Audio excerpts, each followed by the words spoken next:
I thoroughly believe that Alabama's decline is starting earlier than we all expected. And what I mean by decline is I mean that in the months of January and February, we all talked about how, Kalen Deboer is going to be able to win this year with Nick Saban, the bulk of Nick Saban's players, and next year.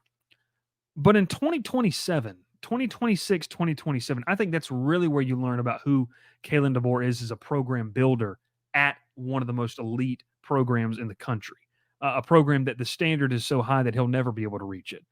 And for a lot of people, it was way too high. And I said, you know what? You can't compare them. Like you kind of started off when we talked about Tennessee, Alabama. But I do think we're approaching like this decline is coming at a more rapid pace than maybe you, definitely myself, and other people saw.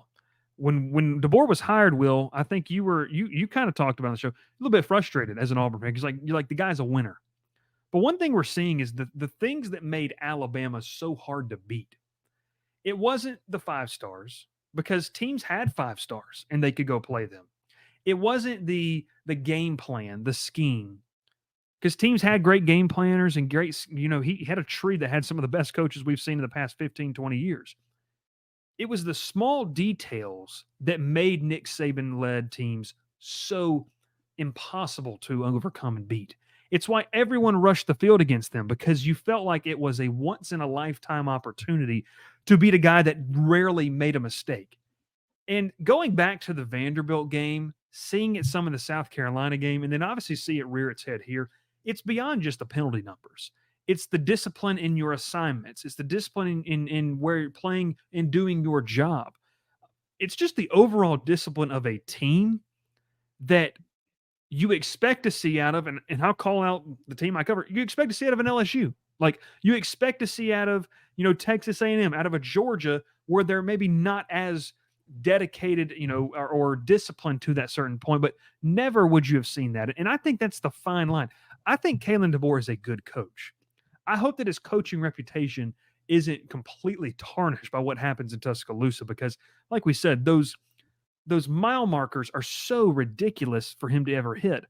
But I think we are seeing a decline a little bit sooner because, well, the past 3 weeks have Alabama fans pulling their hair out. Like, what are we watching? Because it's not even, hey, you had to go beat us. Well, they're handing teams opportunities to come and beat them. They're lucky they don't have 3 losses on the season already. So I think the decline's happening sooner. I think we're seeing a lack of discipline and focus. And I'll just call the kid out, and I know he bitched a public apology, but you're an employee at this point, so I'll call you out. And it's like the NFL. Malachi Moore is the biggest example. And I know everyone wants to harp on that, but this is a guy who literally spent multiple seasons in a Nick Saban locker room and was revered as one of the leaders of a Nick Saban team. And then he comes out and acts like this. Like the accountability factor, I'm not trying to dog on Kalen DeBoer and this staff. It's just different. And I think you're seeing there's the difference. It's like, okay, when would we start seeing the cracks? Well, there's the cracks. That's what's different. And I don't think the program is going to go to complete waste or anything like that. I just think you're seeing it fall maybe a lot sooner and a lot quicker and a more rapid pace than any of us could have suggested. Because I don't know about you, I don't think anyone thought that back-to-back games against Vanderbilt and South Carolina would expose the cracks in a Kalen DeBoer-led team. Yeah, it's strange to watch. Although it's weird. I mean, I can't stand Alabama, but at the same time, I'm more in shock than I am, relishing in it. I mean, I relish in it during the games. I'm like, man, this is great. They're not good anymore. It's great. I love this. But like now that it's Monday, I'm like, it's just weird because we haven't seen it in so long when Alabama was just dysfunctional. Because it's been a long time. You've seen them have open spots in their armor at times. You know what I mean? Like you've seen them, but you've never seen. And Will, I mean, look, you're a fan of Auburn. You saw some of those matchups when they would come into Jordan Hare, and they didn't look like the Greek god that everyone always put them as. I mean, that for me, and Gavin puts up a great point here. Pulling up to the game with a cigar, which not a player, a coach.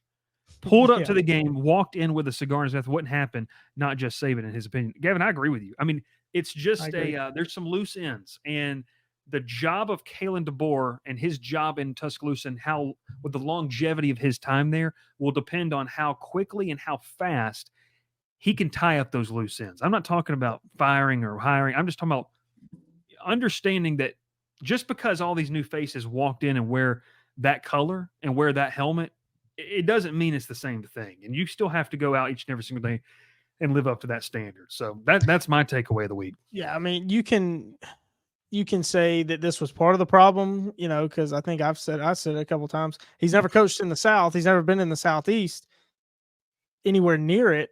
So he's also learning on the job, like what it means. Like he's learning quickly. Yeah. Like you can't let these kind of things fly if you want to be successful and win a national championship down here, because everybody is held to holds themselves to such a high standard.